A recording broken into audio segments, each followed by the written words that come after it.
Exploring the unique sound of New Zealand English. Hello, English learners from all around the world. Today, we're diving deep into the fascinating realm of New Zealand English. Have you ever heard a Kiwi speak and wondered about the uniqueness of their accent? Well, you're in the right place.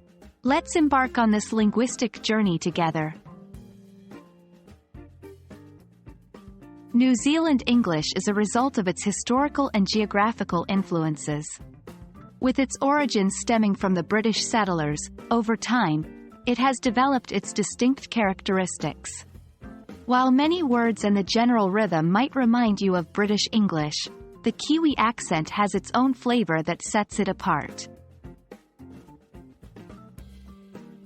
Vowels. The short I sound, as in kit, is often pronounced more like keet. The vowel in words like bed might sound more like bid to some ears. The short E sound in pen can sound closer to pin. Diphthongs. Words like near may sound like near, while square might sound like squeer. The OU in house is pronounced more like oos, so house sounds like hoose. Consonants. The R at the end of words is usually not pronounced.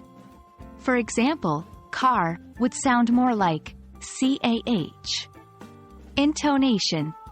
New Zealand English has a melodic intonation, often rising at the end of a statement, making it sound like a question to unfamiliar ears.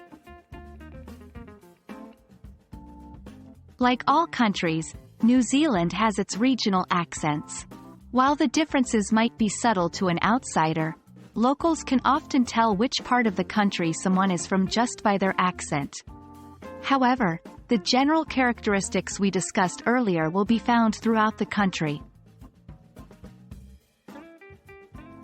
A noteworthy feature of New Zealand English is the influence of the Maori language. This indigenous language has given New Zealand English a range of vocabulary that you won't find anywhere else.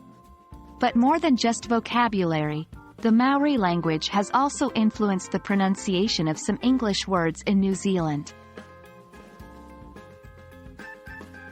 And there we have it, a brief glimpse into the beautiful and unique world of New Zealand English. Remember, understanding an accent goes beyond just the sounds. It's also about understanding the culture, history, and spirit behind it. We hope you found this video enlightening. Until next time, keep exploring and expanding your linguistic horizons.